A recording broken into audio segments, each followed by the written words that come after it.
Ako si Maria at ito ang aking kwento.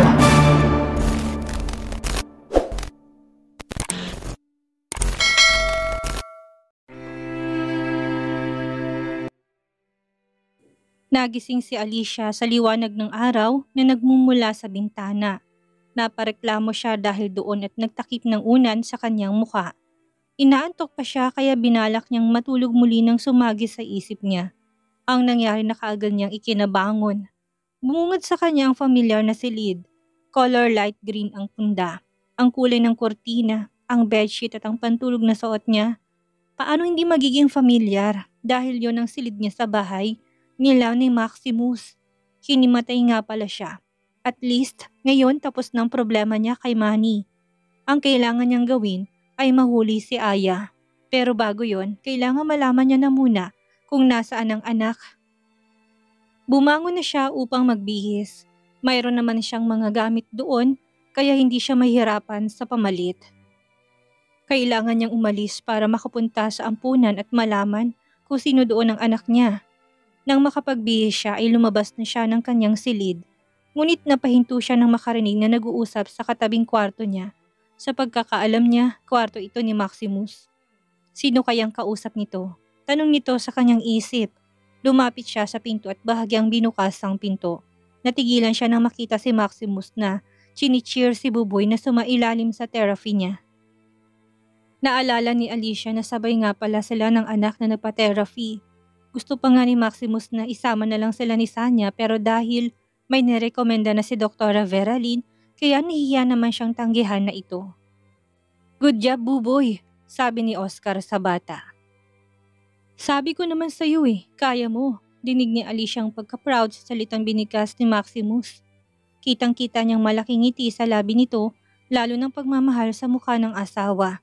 Naalala niya noong silang dalawa pa lang ay nakikita niya kung gaanong reaksyon ng lalaki.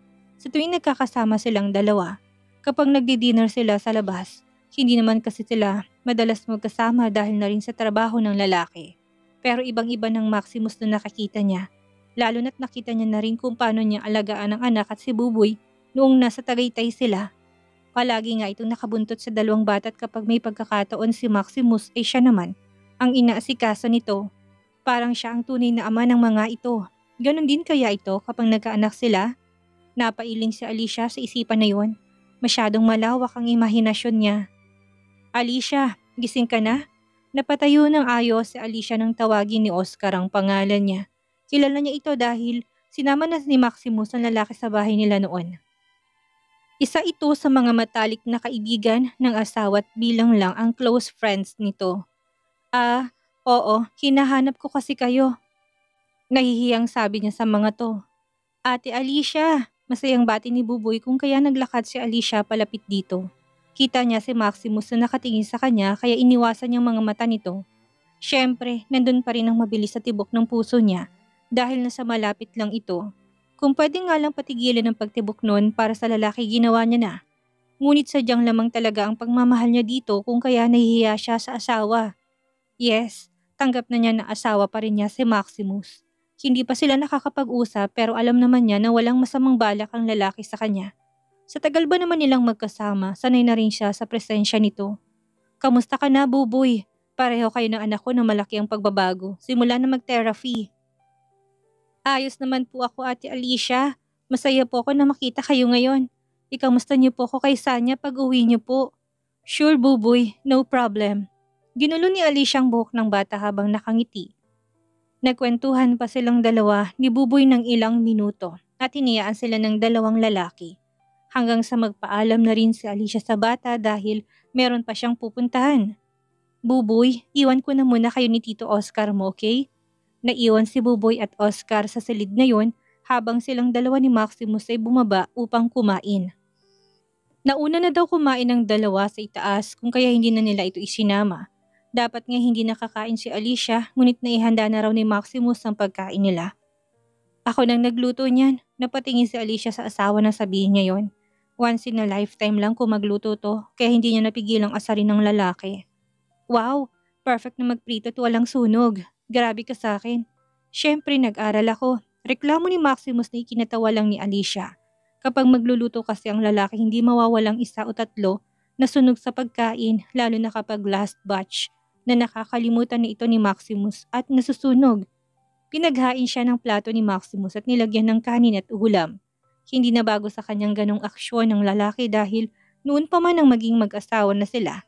Kahit tahimik ito at palaging nakasimangot, gentleman naman ito na siyang dahilan kung bakit lalong na-in love si Alicia. Habang kumakain na pag-usapan nila ang nangyari kahapon. Humingi ng tawad si Alicia sa pagkahimatay niya at pang-aabala nito. Wala naman yun kay Maximus, lalo na't nag-aalala din naman siya para kay Alicia. Hanggang sa dumating ang usapan nila tungkol sa paghahanap niya sa anak. Huwag kang mag-alala, tutulungan kita. Magpapadala ko ng medical team sa ampunan para matest agad kung sino sa kanilang anak mo. Hindi nga lang ako makakasama kasi pagdating ngayon sila mom at dad. Nagulat si Alicia sa huling sinabi ni Maximus. Walang alam ang magulang nito sa pagkakahiwalay nila, which is peke naman, pero kahit na gano'n ay darating pa rin sila. Kasal nga pala ni Catherine, kaya uuwi na sila galing ibang bansa. Bakit hindi mo sinabi sa akin agad? Bukas na lang ako pupunta ng ampunan. Ipagluluto ko muna sila mom at dad. Agad na tumayo si Alicia, ngunit pinigilan siya kaagad ni Maximus. Don't worry, nabanggit ko na sa kanila na wala ka. Nasabi ko rin kasi na meron ka ng negosyo kaya busy ka doon. Basta umuwi ka dito mamayang gabi. Mamayang gabi, inaantay ako ng anak ko. Na-realize ni Maximus ang sinabi ni Alicia at tumango. It's okay, ako nang bahalang magpaliwanag sa kanila. Napabuntong hininga si Alicia dahil doon. Kahit na gustuhin man niya na salubungin ang pagdating ng magulang nito, ay wala siyang magawa. Teka, paano natin sasabihin ang sitwasyon natin? May anak ako Maximus at hindi sa'yo. Paano kung magalit sila sa akin? Kamuhian ako at paalisin. Shh! Pinatigal siya ni Maximus na ikinahinto naman din niya. Mahal na mahal ka ng magulang ko. Parang mas mahal ka pa nga nila kaysa sa akin eh.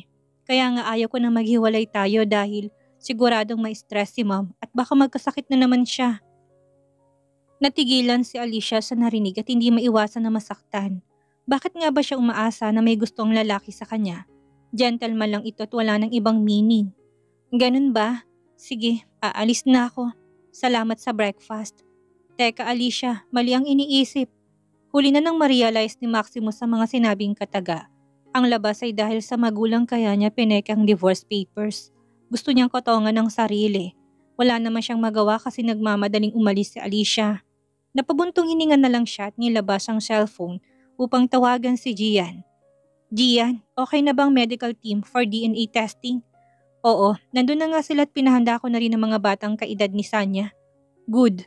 Ikaw nang bahalang magsabi kay Alicia. Naliit ang mata ni Gian sa kabilang linya. Usually, si Maximus mismo magsasabi nun, ngunit inutusan siya nito. Ano naman ang ginawa niyo kay Alicia? May kasalanan ka no? Pinatayan na ni Maximus si Gian.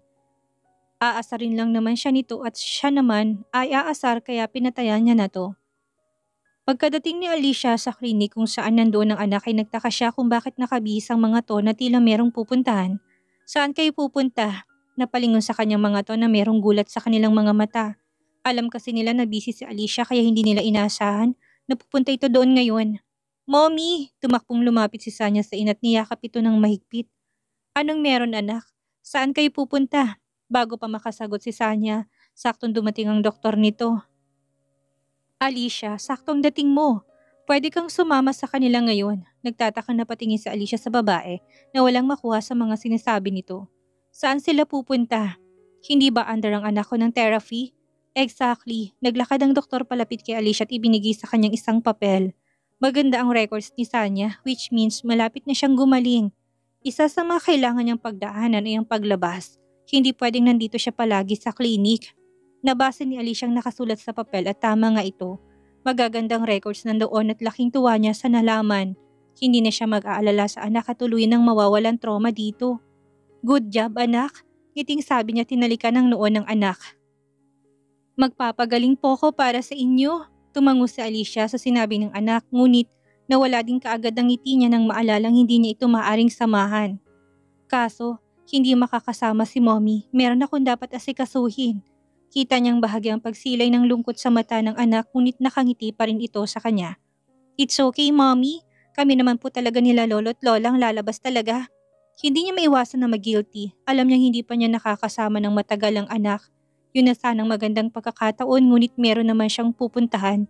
Hindi lang isang simpleng lakad kundi importante dahil kambal nitong makikita niya. Anak, okay lang. Kami nang bahala ng tita mo kay Sanya. Sabi ng papa niya na humawak pa sa kanyang balikat. Walang nagawa si Alicia kundi ang ihatid ng tingin ng anak kasamang magulang niya. Gustuhin man niya na sumamay, wala siyang magagawa. I can see that you're a busy person, Alicia. Napalingon siya sa katabi na siyang doktor ng anak. Pero wag mong kalimutan ang anak mo. Mabilis ang panahon. Huwag kang gumaya sa akin na nagulat na lang na malaki ng mga anak ko at malayong loob nila sa akin. Pagkasabi nito noon ay naglakad nito paalis, ngunit tinapik pang balikat niya. Alam niya ng payo yon sa kanya pero kung siyang tatanungin, babala yun. Ayaw niyang mapunta sa ganong pagkakataon kaya't hanggat maaga pa, ay gagawa na siya ng paraan para hindi siya mawalan ng time sa mga anak. Lalo na't maaring dalawa ng bantayan niya. Isa na lang ang nawawala at kailangan niyang malaman kung nasaan ito. Tito Maximus, aalis na po kami. Mag-iingat kayo. Oscar, ikaw ang malalagot kapag may nangyaring hindi maayos kay Buboy. Babala ni Maximus sa kaibigan. Parang wala kang tiwala sa kagapuhan kong ito. Napailing na lang si Maximus sa sinabing yun ng kaibigan at tinanaw ang dalawa sakay ng kotse papalayo. Sinabi ni Oscar na kailangang lumabas ni Buboy dahil katulad ni Sanya ay maganda rin ang resulta ng kanyang mga test. Gusto mang samahan ni Maximus ang mga to ay marami siyang tambak na papers na dapat unahin. Isa pa parating ang magulang niya kaya sa bahay na lang niya ipinadala ang karamihan ng dapat niyang pirmahan habang si Gian ay nasa office. Yun ang kagandahan sa pagiging boss. Pwede kang magtrabaho kung saan mo gugustuhin. Malaking responsibility pero proud siya na nakayanan niya mag-isa sa tulong at gabay ng kanyang magulang noong bata pa siya. Ang hindi alam ni Maximus at Alicia ay magsisimula na magpabago sa kanilang buhay. Nang mga oras na yun ay naglibot na si Sanya kasamang kanyang lolo at lola. Masayang mga to sa paglilibot lalo na't yun ang unang gala nila kasama ang apo. Tila nagkaroon sila ng anak at si Sanya yon. Hindi na rin umabot ang pagkakaroon nila ng anak dahil pareho silang may katandaan na. Okay naman na silang dalawa, masaya nga silang kasama. Sa araw-araw ang isa't isa. Ang lingid sa kaalaman nila ay nandun ang magulang ni Maximus. Hindi sinabi ng mga to sa anak na maagang dating nila para makagala sila sa mall. Na-miss din nila ang mall sa Pilipinas. Magtatatlong buwan na sila sa ibang bansa dahil doon na rin nila gustong manirahan. Kasal ng kanilang bunsong anak ngayon kaya nandun sila sa kasal nito. Sa hindi inaasahang pagkakataon ay magtatagpong landas nila at ni Sanya na naroroon din sa mall. Dahil sa excited ni Sanya ay hindi niya napansin ang pagdating ng ina ni Maximus at nakabunggo niya ito ni kinabagsak niya sa sahig. Oh no! Are you okay, little girl? I'm so sorry. Agad na hinging paumanin nito sa bata. Sanya, apo. Agad din namang lumapit ang magulang ni Alicia sa apo para tulungan to. Okay lang po ako. Ako po dapat tumingin ng tawad kasi hindi ako nakatingin sa harapan ko. Alanganing ngiti na sabi ni Sanya. Nasaktan ka ba anak? Alalang tanong ni Rosario kay Sanya. Ayos lang po ako, Lola. Ngiting sagot ni Sanya dito. Ayaw niya mag-alalang mga to sa kanya at bigyan ng stress ang mga to. Pasensya na kayo sa apo namin. Excited lang talaga siyang gumala ngayon. Hinging paumanhin ni Roger sa mga to. No, it's okay. Ako nga dapat humingi ng tawad. Natumba tuloy siya. Honey, sabat na lapit ni Lorenzo ang ama ni Maximus sa asawa. Look at her. She looks like Alicia. Bulong nito sa asawa na si Karen. Napatitig si Karen sa bata at maging ito'y nagulat nang makitang kamukha nga nito ang asawa ng anak nila. Pasensya na ulit. Mauna na kami. Inaya na ni Roger ang asawa at apo paalis ngunit pinigilan sila ng ina ni Maximus. Wait, what is her name? Napatingin si Roger sa apo dahil sa tanong nito, ngumiti naman si Sanya at bibong nagpakilala dito. Ako po si Sanya. Lumuhod si Karen sa harapan ng bata at hinawakan na magkabila nitong balikat. Well, Sanya, sorry kung nabunggo kita. Is there any chance that your mom is Alicia? You look like exactly like her. Kilala niyo pong mami ko? Maging ang magulang ni Alicia ay nagulat dahil doon. Tumayo si Karen at napatingin sa asawa. Isa po ba kayo sa ka-business partner ng anak namin? Giting tanong ni Roger sa mga to. Hindi. Yes we are. Kamukhang kamukha niya kasi. May anak na pala siya. Hindi natuloy ni Karen ang sasabihin ng unahan siya ng asawa. Binigyan lang siya nito ng makahulugang tingin kaya walang nagawa si Karen kundi ang hayaan nito. Gusto rin naman niyang malaman ng totoo. Dahil kakilala ito ng anak nila Roger ay inimbitahan nilang mga ito na kumain ng sabay-sabay since gutom na rin naman sila. Natutuwa kami na makilalang isa sa kanegosyo ng anak namin. Kailan lang ito nagbukas pero kahit papano may nakakilala na sa kanya. Nagkatinginan ng magulang ni Maximus. Wala silang alam sa sinasabi ng mga ito, kaya wala silang magawa kundi ang ngumiti at tumango sa kanila. Wala namang sinasabi ang mag-asawa sa kanila kaya hindi nila alam ang sasabihin sa mga ito. Sa totoo lang ay proud kami sa batang yun. Nagawa namin siyang ipagtabuyan pero inalala niya pa rin kami. Dahil nga sa kanya kaya ako naoperahan. Nakangiting sabi ni Rosario sa mga to. Ipinagtabuyan nyo? Bakit naman? Nagkaroon kasi ng kasong asawa ko dahil sa ex niya. Wala naman talaga kaming kasalanan pero sa amin ibinato ang kasalanan ng lalaki. Bakit hindi nyo idemanda? Tanong ni Lorenzo na kumakain na rin katulad nila. Naku, ayaw na namin ng gulo bukod sa wala kaming panglaban sa kanila. Si Alicia nga din ang nagpiyansa sa asawa ko. Hinawakan ni Roger ang kamay ni Rosario dahil kita niyang papaiyak na ito. Ganon kasi ito sa tuwing naalala niyang nakaraan nila, lalo pang kay Alicia. She's been through a lot of hard times pero wala sila para samahan to. Worst pang huling kita nila dito ay pinagtatabuyan nilang babae. I'm okay, Han. Pangungumpirma ni Rosario dito. Tamang asawa ko, malaki ang kasalanan namin sa kanya. Lalo na tinarap niya na mag-isang sakit niya. Sabi ni Roger sa mga ito. Sakit? Kunot-no na tanong ni Karen. Opo, nagkaroon ng brain tumor ang anak ko. Kung alam ko lang, edi sana nasamahan ko siya ng mga panahon na kailangan niya ako. Hindi napigilan ni Roger ang maluha na kaagad niyang ikinahingi ng tawad, habang ang magulang ni Maximus ay hindi makapaniwala sa mga naririnig. Pareho nilang gustong asawa ng anak nila dahil bukod sa mabait ay maalala din ito. Nung nagkasakit si Karen ay si Alicia ang nag-alaga sa kanya full-time. Hindi ito umaalis sa tabi ni Karen at lahat ng therapy na pinupuntahan niya ay nandoon ito. Wala silang kaalam-alam na nag-undergo to ng isang surgery. Kaya naman pala kung minsan ay sinasabi sa kanila ng babae na masakit ang ulo nito. Honey, calm down. Wala silang alam kung sino tayo. Alam ni Lorenzo nasa isip ng asawa kung kaya tumango si Karen at kinalma ang sarili. Nagpatuloy ang usapan nila hanggang sa marami silang nalaman tungkol kay Alicia at napunta ang kwento tungkol sa mag-asawa. Nalaman nila na merong anak si Alicia sa ibang lalaki. Ang pagpeke ni Maximus sa papel ng divorce ng mga ito. At marami pang iba. Walang kaalam-alam ang mag-asawang Gavino na magulang ni Maximus ang kausap nilang dalawa hanggang sa nagpaalam ng mga to na matapos ang lunch nila together. Naiwan na hindi makapaniwala sa mga nalaman si Lorenzo at Karen. Kapwa na walang masabi sa isa't isa dahil sa pagkabigla. Nagpatuloy ang pamamasyal nila Sanya at bilin ng doktor kila Roger at Rosario na tandaan ko anong magiging reaksyon ni Sanya sa labas. So far, wala naman silang nakikitang kakaiba sa mga kilos ng bata. Tila isa itong normal na batang gusto lamang gumala. Buboy?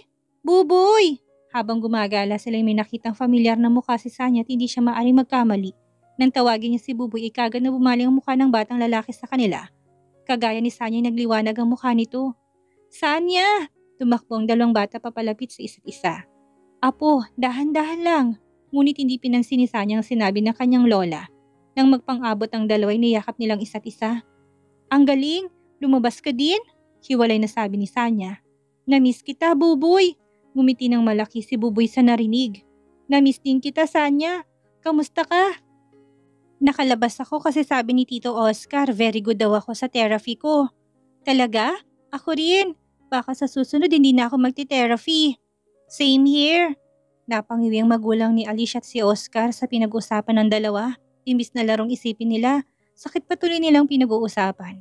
Hindi naman nila masisisi ang dalawang bata dahil biktima lang din sila ng kasakiman ng ibang tao. Nakilala ni Roger at Rosario si Oscar na siyang doktor ni Buboy at kasama nito sa paglabas. Katulad ni Alicia, ay busy din si Maximus kung kaya nagpa siyang mga to na magsama-sama na total sabi ni Oscar na mas makakabuti kung magkasamang dalawa. Mas makakatulong sa kanilang recovery ang pakikipag-usap at laro sa mga batang kaedad lang nila.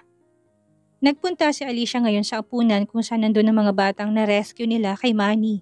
Naabutan niyang nag-aayos na rin ang mga kagamitan ng pinadala ni Maximus na mag-DNA test sa mga bata at sa kanya. Tinotoo nga nitong sinabi niya ngunit hindi pa rin maalis kay Alicia ang sinabi sa kanya ng lalaki. Bakit nga ba umaasa siya na kaya nito gusto na maging sila pa? Ay dahil mahal siya nito. Mahal na mahal ni Maximus ang magulang niya. Kaya malamang nagagawin itong lahat para sa mga to. Parang siya lang, ginawa niyang lahat para sa magulang.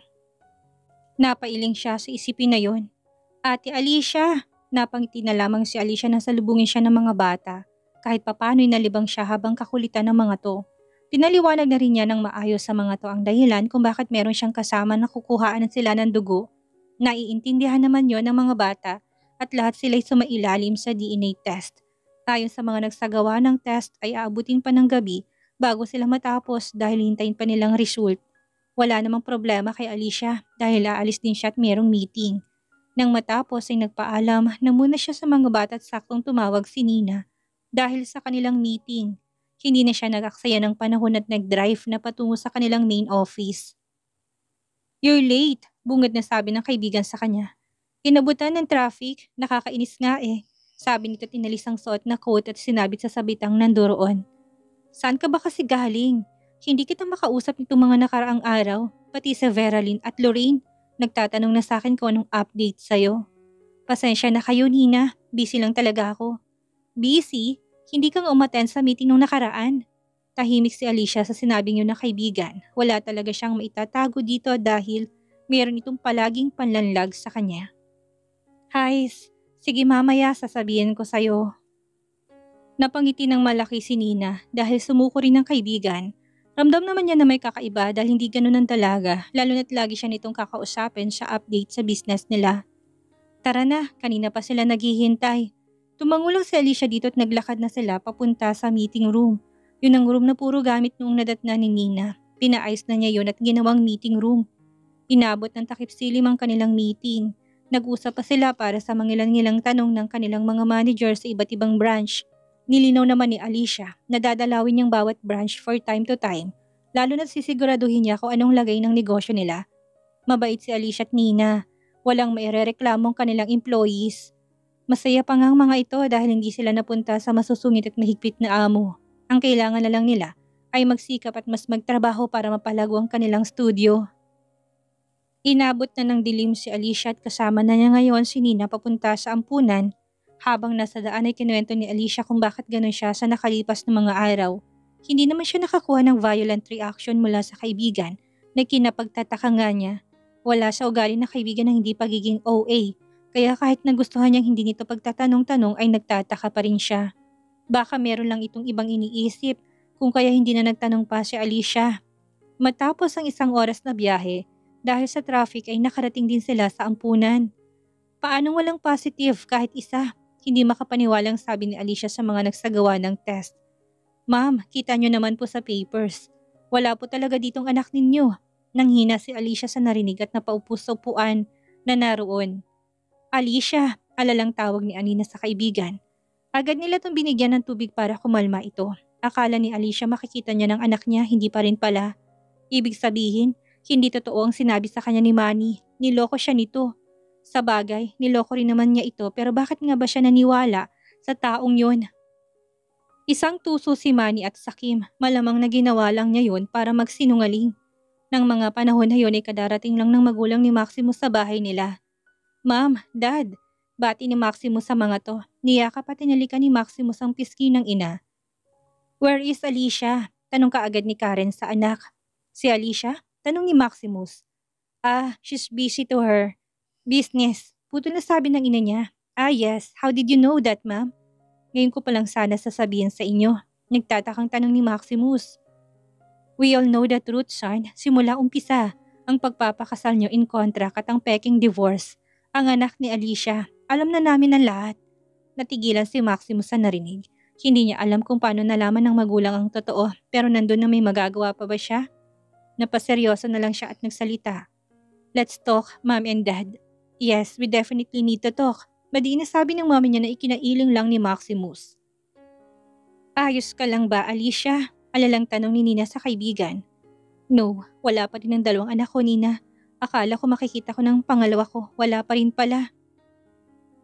Naiiyak na sabi ni Alicia. "Naintindihan kong nararamdaman mo, Alicia, kahit papano'y naging anak din ang turing ni Nina sa triplets ni Alicia lalo na't nakita niyang lumaki ang mga to. It's unfortunate na nangyari sa kanilang trahedya na yon. Kailangan ko tawagan si Gian at malaman niyang nangyari ngayon." Tumango naman si Nina at hinayaan ng kaibigan. Tumayo si Alicia at nagpunta sa isang sulok upang doon kausapin si Gian. Matapos ang ilang ring, ay sinagot din itong tawag. Yes, Alicia. Gian, walang anak ko dito. Hindi ko alam kung totoo bang sinabi sa akin ni Manny. Pero negative lahat ng resulta dito. Napatigil si Gian sa pagpasok sa bahay nila Maximus nang marinig yon. Kabababa lang niya ng kotse dahil pinapunta na siya ni Maximus at nandun na ang magulang nito. Mukhang niloko ka nga niya, Alicia. I'm so sorry. Tumulong luha ni Alicia na kagad naman niyang pinunasan. Gian, help me to find my son, please. Hindi ba't nasa inyo pa si Manny? Dalhin mo ko sa kanya. Gusto ko siyang makausap. Natahimik sandali si Gian. Hindi siya pwedeng mag-oo kay Alicia lalo na't walang alam si Maximus. Kailangan na ipaalam niya na muna yun dito at baka siyang managot lalo pat involved si Alicia doon. Itatanong ko muna kay Maximus, Alicia. Kaso nandito na sina tito at tita, hindi ka ba pupunta?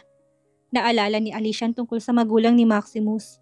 Pinapupunta siya nito doon, ngunit sabi niya ipupunta siya sa anak. Ngunit dahil wala pa rin ang kambal nito, ay hindi siya matatahimik kaya magpapaalam na lang muna siya na hindi siya makakauwi ngayon. Sige, pupunta ako dyan. Babiyahin na ako. Binaba na ni Alicia ang tawag at ang papa naman niya ang kanyang tinawagan. Matapos ang ilang ring ay sumagot din ang mga to. Nalaman niya na nasa labas pa rin sila dahil nanood ang mga to ng sine. Masaya sana kung kasama siya ng mga to, ngunit kailangan niyang hanapin ang kambal nito. Ibinigay ng papa niyang telepono kay Sanya matapos niyang sabihin na magpapaalam siya sa anak at hindi siya makakauwi.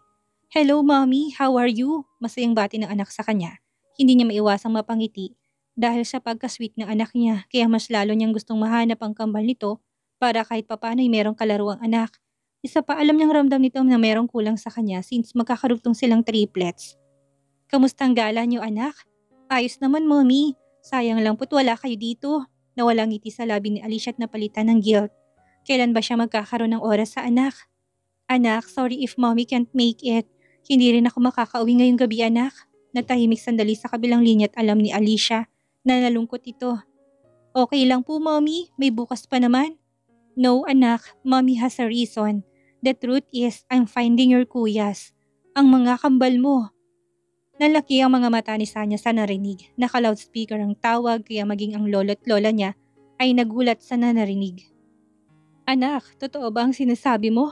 Yes pa, nitong nakaraang araw pinagsasabay ko sila, lalo na sa trabaho. Ayaw ko talagang sabihin kaso nagigilty na ako sa anak ko. Hindi ako makasama sa inyo.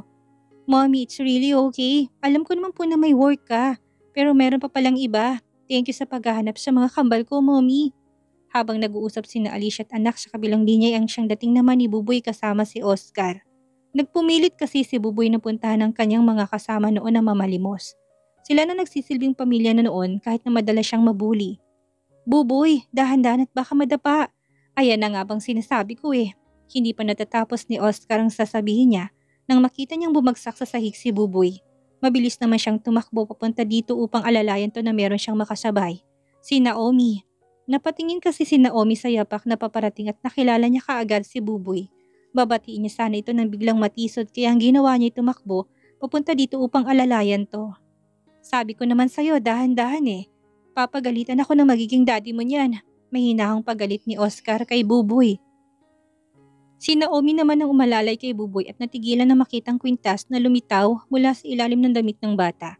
Nang madapa kasi ito'y naalis sa pagkakatago na sinubukang bumangon ni Buboy. Hindi makapaniwala si Naomi sa nakikita.